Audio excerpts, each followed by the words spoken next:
You see, in this world, the real transformation is something that happens in the subconscious mind, or the chitta. Which means, you will see that certain things touches superficially, certain things enter very deeply subconsciously. So, in the Bhagavatam it is said, Bhakti Sanjayate Bhakti. Bhakti very impactfully moves from one devotee to another.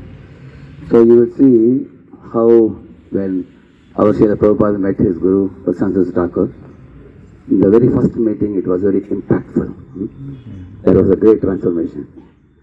Similarly, if you read Prabhupada's purports in Dhruva Maharaj, Prabhupada says that Dhruva externally was hearing the instructions of Narada Muni, but simultaneously he was adoring the personality of Narada Muni and his sublime qualities, his fixity in Lord Vasudeva, and his determination, and his spiritual bliss.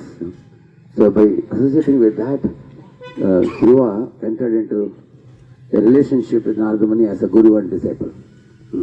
And by that, his consciousness got impacted by the instructions of Narada to such a degree that he decided, I am going to follow it. Whatever he says, I will follow it. And that is good for me. He became deeply convinced.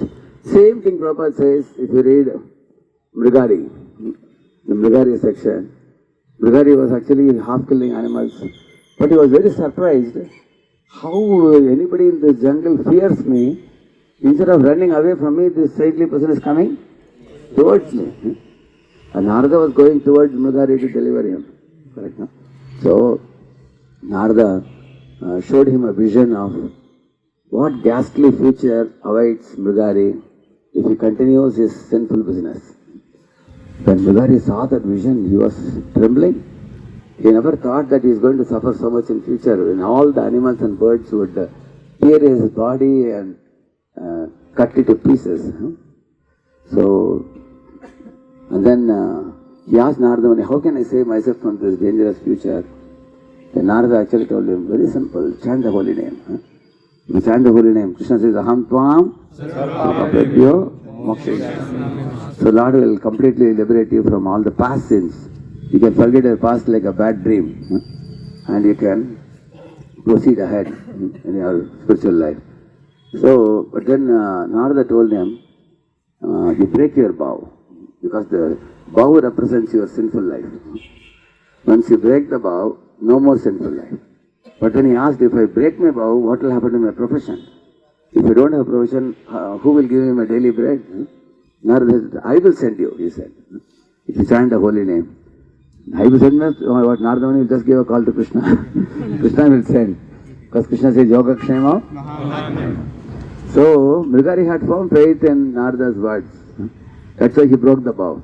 So, Prabhupada writes that Mrigari breaking the vow is like a disciple coming in front of a guru, begging for the Japamala and promising to follow the four Mrigari principles. It's equivalent to that.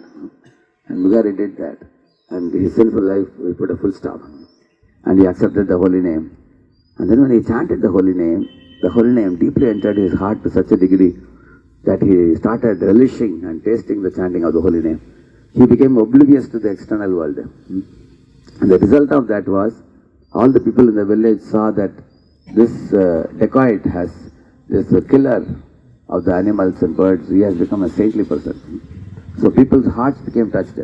Because when you become a devotee, the Lord in the heart of the other people, He inspires them to come and support you.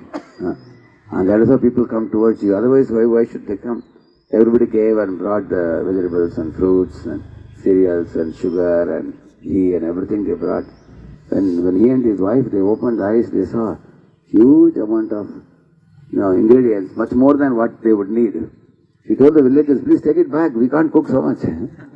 So, there was so much prosperity by his obedience to Narada Muni's instruction of chanting the holy name. So, the chanting of the holy name, it is not only a Sarvaroga Nivarani, it removes all the unwanted illnesses of the heart. That is only a secondary effect. The primary effect is it increases our intimacy and affection and attachment to the Lord, and makes us more and more eager to stay in His shelter and, so to speak, never to go away. That's the nature of the potency of the holy name. Mrigari became a fixed up devotee to such a degree that he didn't want to even harm an ant. Later on, another came to see him. Similarly, Dhruva, who came with the materialistic attachments, all of them got evaporated. He said, those are all broken pieces of glasses. Now I got a diamond. He told when he saw the Lord. That means the holy name is destroying the material attachments. The holy name is destroying the violent and sinful mentalities. And the holy name is awakening love for God, love for Guru, and it makes one completely satisfied in whatever position one is put in, because it enters deep in the consciousness. And how the holy name purifies, because when it enters the subconscious mind, at that time it is like switching on a tube-light in a dark room. The other unwanted items cannot stay there simultaneously. Like darkness and light, can they stay in one room? It's not possible. Like demons and Lord Vishnu cannot stay in one room. As soon as Lord Vishnu comes, demons are immediately they will have to. What is the famous verse? Sannidhyate mahayogin patakani mahantapi sadyo nashyanti vaipumsam vishnoriva suretaraha. Like that Parikshit tells Shukadeva Goswami. He says, Sannidhyat, oh Shukadeva Goswamiji, oh, as soon as such a personality like you comes to my palace, Patakani Mahantyapi. Patakani means fourth degree sins. Papa, Mahapapa, like that, Pataka, Mahapataka, like that, there are sins, terrible sins. Mahantyapi, no matter how big sinful reactions may be there in somebody's account. Sadhyo Nashyanti, he says, Nashyanti means they are destroyed. Sadhyo means quickly, instantly, they are destroyed. Sadhyo Nashyanti, Vaipumsam, Vishnu Riva Suretara, he said. Sura means demigods, Sura Itara means demons.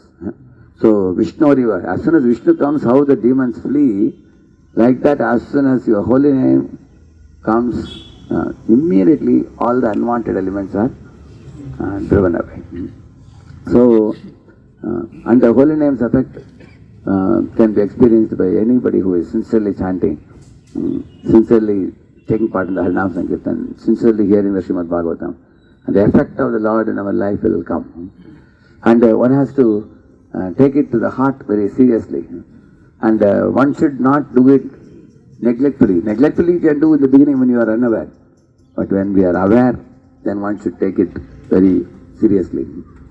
Like you see, Rupa Goswami Pad writes that in old age, when one's body is falling apart, at that time one finds great difficulty in doing bhajan. He says, like bathing, worshipping the deity, or Haridas Thakur was finding it very difficult due to sickness in the body, even to his hands were trembling. And our Kaviraj Goswami was finding it difficult to write Chaitanya Charitamrita. He says, so at that time he says one should not get discouraged. He says, because the body is not cooperating. So if any of you here, you have a body which doesn't cooperate, which gives you some sickness, which is time to time giving you trouble, how many of you feel that trouble discourages you even in devotional service? How many of you experience? That's what he says, don't get discouraged, he says, because you are not the body, you are the spirit soul. So in case there is a little bit of lacuna in your devotional service, don't give it up, he says. Why? Because even if you do it imperfectly, devotional service, in devotional service, one may not attain perfection immediately, but one should have consistency. Like someday your chanting is blissful, another day your chanting is painful. Someday you heard a class, you became ecstatic, another day you became static. So these are all whims and fancies of the mind. So don't listen to the mind, because you have to be happy that I am doing the right thing in right association. What is the right thing? Krishna consciousness. And what is the right association? That itself is glorious. Just stick to the practice. Whether you get some rasa immediately or you don't get a rasa immediately, but you are doing right activity in right association. Stick to it, and then as the time progresses, Lord is watching. Oh, this person is consistent. He doesn't give up. Then Lord will take care. The rest of it He will take care. From our side, we have to do satatayuktanam, tesham, bhajatam, dadami, enamam. Yeah. So in this way He says, you satat, be engaged always. And day after, because that is one thing worthy to do. Devotional activities are one thing worthy to do. And materialistic activities are never worthy to do. How much perfect you may do it. Somebody may say, Prabhuji, I was only lakpati, I become karodapati. Still useless. Because you are not going to take anything with you. But devotional service, even if the world doesn't notice you, you may be insignificant in one corner, but who will notice you? Krishna will notice you. So that is our interest. Prabhupada writes in Ishopanishad, become recognized by the Lord, Prabhupada says. Actually, you should never want to be recognized by the world or the people, but you should become recognized by the world. So the squirrel was recognized by Lord Rama, correct now? Shabari was recognized by Lord Rama also. In this way, one to become recognized by the Lord, we need consistency, steadiness in our devotional practice, even though it may not be always perfect. Like you lit a fire, there's a smoke. Similarly, sometimes you chant, so many thoughts, mind is wandering, head is aching, but you continue chanting because you are doing the right thing in right association.